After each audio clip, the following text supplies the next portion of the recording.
राधे राधे। जय श्री कृष्णा। श्री सत्यनारायण भगवान की कथा। जय श्रीमन नारायण।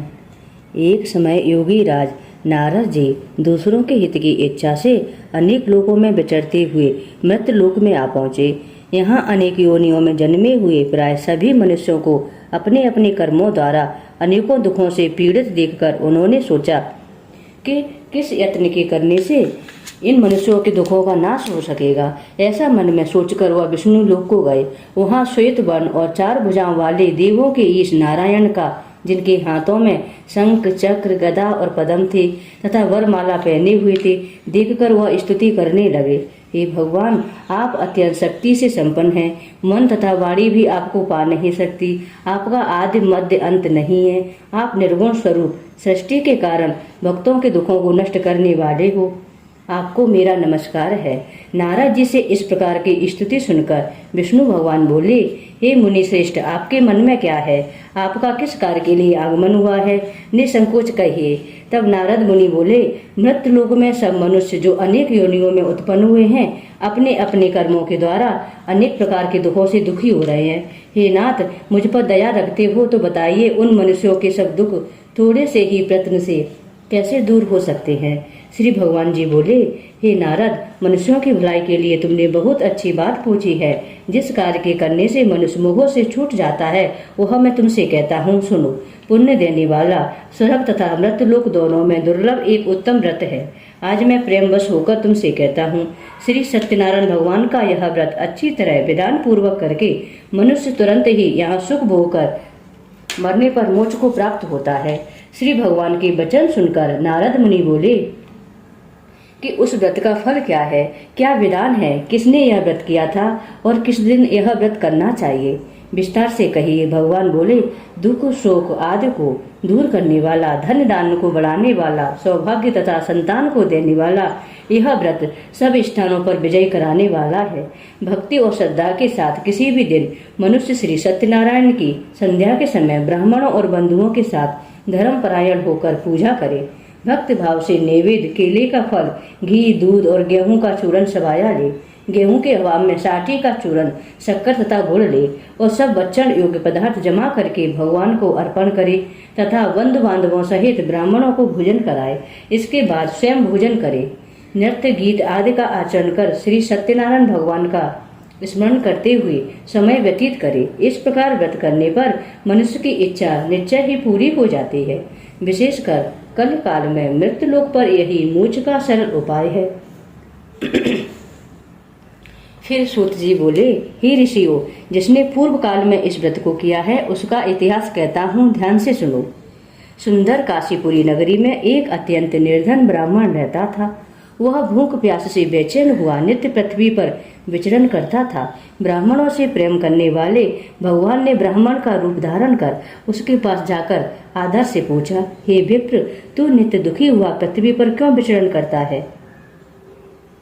श्रेष्ठ ब्राह्मण बोला, मैं निर्धन ब्राह्मण हूँ, भिक्षा के लिए पृथ्वी पर फिरता हूँ। हे भगवान, यदि आप इसका उपाय जानते हो तो कृपा करके कहो। वृद्ध ब्राह्मण बोला कि सत्यनारायण भगवान मन वांछित फल देने वाले हैं, इसलिए हे ब्राह्मण, तू उनका पूजन कर, जिसके करने से मनुष्य सब दुखों से मुक्त हो जाता है। ब्राह्मण को व्रत का सारा विधान बतलाकर वृद्ध ब्राह्मण का रूप धारण करने वाले श्री सत्यनारायण भगवान अंतर ध्यान हो गए। जिस व्रत को वृद्ध ब्राह्मण ने बतलाया है, मैं उसको करूंगा। यह निश्चय करने पर उसे रात भर नींद नहीं आई। वह सवेरे उठा, सत्यनारायण भगवान के व्रत का निश्चय कर भिक्षा के लिए चला। उस दिन उसको भिक्षा में बहुत धन मिला, जिससे बंधु बांधवों के साथ उसने श्री सत्यनारायण का व्रत किया। इसके करने से वह विप्र सब दुखों से छूटकर अनेक प्रकार की संपत्तियों से युक्त हुआ। उस समय से वह विप्र हर मास व्रत करने लगा। इस प्रकार सत्यनारायण भगवान के व्रत को जो करेगा वह सब पापों से छूटकर मोक्ष को प्राप्त होगा। आगे जो पृथ्वी पर श्री सत्यनारायण भगवान का व्रत करेगा वह मनुष्य सब दुखों से छूट जाएगा। इस प्रकार नारद जी से नारायण जी का कहा हुआ यह व्रत मैंने तुमसे कहा। हे विप्रो, मैं अब और क्या कहूँ? ऋषि बोले, हे मुनिवर, संसार में उस विप्र से सुनकर और किस किसने इस व्रत को किया, हम वह सब सुनना चाहते हैं। इसके लिए हमारे मन में श्रद्धा है। फिर सूत जी बोले, हे मुनियो, जिसने इस व्रत को किया है वह सब सुनो। एक समय एक विप्र धन और ऐश्वर्य के अनुसार बंधु बांधवों के साथ व्रत करने को तैयार हुआ। उसी समय एक लकड़ी बेचने वाला बूढ़ा व्यक्ति वहां आया और बाहर लकड़ियों को रखकर विप्र के मकान में चला गया।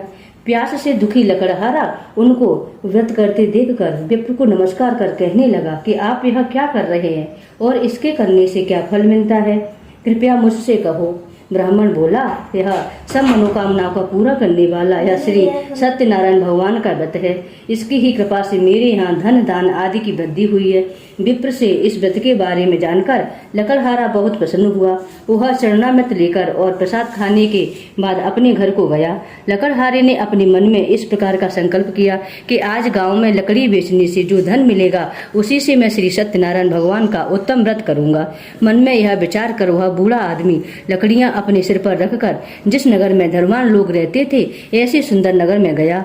उस दिन वहां पर उसे उन लकड़ियों का दाम पहले दिनों से चौगुना मिला। वह बूढ़ा लकड़हारा दाम ले और अति प्रसन्न होकर पके केले की फली, शक्कर, घी, दूध, दही और गेहूं का चूर्ण इत्यादि श्री सत्यनारायण भगवान के व्रत की कुल सामग्रियों को लेकर अपने घर गया। फिर उसने अपने भाइयों को बुलाकर विधि के साथ भगवान जी का पूजन और व्रत किया। उस व्रत के प्रभाव से वह बूढ़ा लकड़हारा धन, पुत्र आदि से युक्त हुआ और संसार के समस्त सुख भोग कर वैकुंठ को चला गया। फिर सूत जी बोले, हे श्रेष्ठ मुनियों, अब मैं आगे की कथा कहता हूँ। प्राचीन समय में उल्का मुख नाम का एक बुद्धिमान राजा था। वह सत्यवक्ता और जितेंद्रिय था। वह प्रतिदिन देव स्थानों पर जाता, गरीबों को धन देकर उनके कष्ट दूर करता था। उसकी पत्नी कमल के समान मुख वाली और सती साध्वी थी। भद्रशिला नदी के तट पर वह उन दोनों ने श्री सत्यनारायण भगवान का व्रत किया। उस समय वहां एक साधु वैश्य आया। उसके पास व्यापार के लिए बहुत सा धन था। वह राजा को व्रत करते हुए देखकर विनय के साथ पूछने लगा कि हे राजन, भक्त युक्त से यह आप क्या कर रहे हैं? मेरी सुनने की इच्छा है, सो आप मुझे बताइए।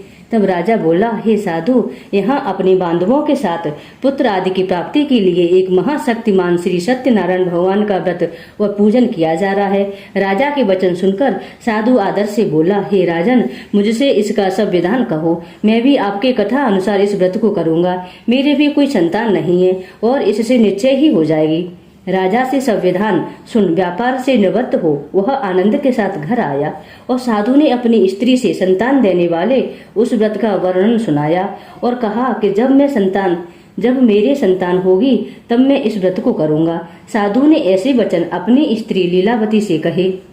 एक दिन उसकी स्त्री लीलावती पति के साथ आनंदित हो सांसारिक धर्म में प्रवृत्त होकर श्री सत्यनारायण भगवान की कृपा से गर्भवती हो गई तथा 10वें महीने में उसने एक सुंदर कन्या को जन्म दिया। दिनों दिन वह कन्या इस तरह बढ़ने लगी जैसे शुक्ल पक्ष का चंद्रमा बढ़ता है। कन्या का नाम कलावती रखा गया। तब लीलावती ने मधुर शब्दों में अपने पति से कहा कि जो आपने संकल्प किया था कि भगवान का व्रत करूंगा, अब आप उसे कीजिए। तब साधु बोला, हे प्रिय, इसके विवाह पर करूंगा। इस प्रकार अपनी पत्नी को आश्वासन दे वह नगर को चला गया। कलावती पितृगृह में वृद्धि को प्राप्त हो गई। साधु ने जब नगर में सखियों के साथ अपनी पुत्री को देखा तो तुरंत ही दूत को बुलाकर कहा कि पुत्री के लिए कोई सुयोग्य वर देखकर लाओ। साधु की आज्ञा पाकर दूत कंचन नगर पहुंचा और वहां पर खोज और देखभाल कर लड़की के लिए कोई सुयोग्य वर एक पुत्र ले आया। उस सुयोग्य लड़के को देखकर साधु ने अपने बंधु बांधवों सहित प्रसन्नचित्त अपनी पुत्री का विवाह उसके साथ कर दिया। किंतु दुर्भाग्य से विवाह के समय भी उस व्रत को करना भूल गया। जब श्री भगवान क्रोधित हो गए और उन्होंने श्राप दिया कि तुम्हें दारुण दुख प्राप्त होगा। अपने कार्य में कुशल साधु बनिया जमाता सहित समुद्र के समीप स्थित रतनपुर नगर में गया और वहां दोनों ससुर जमाई चंद्रकेतु राजा के उस नगर में व्यापार करने लगे। एक बार भगवान श्री सत्यनारायण की माया से प्रेरित कोई चोर राजा का धन चुराकर भागा जा रहा था, किंतु राजा के दूतों को आता देखकर चोर ने घबराकर भागते हुए राजा के धन को वहीं चुपचाप रख दिया जहां वे ससुर जमाई ठहरे हुए थे। जब दूतों ने उस साधु वैश्य के पास राजा के धन को रखा देखा तो दोनों को बांध कर ले गए और प्रसन्नता से दौड़ते हुए राजा के समीप जाकर बोले, यह दो चोर हम पकड़कर लाए हैं, देखकर आज्ञा दें। तब राजा की आज्ञा से उनको कठिन कारावास में डाल दिया गया और उनका धन भी छीन लिया।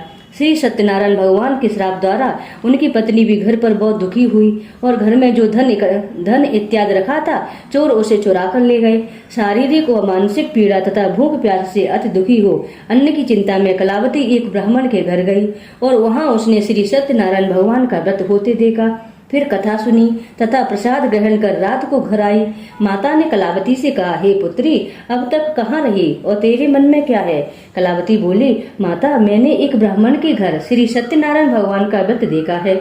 कन्या के वचन सुनकर लीलावती भगवान की पूजन की तैयारी करने लगी। लीलावती ने परिवार और बंधुओं सहित श्री सत्यनारायण भगवान का पूजन किया और वर मांगा कि मेरे पति और दामाद शीघ्र आ जाए।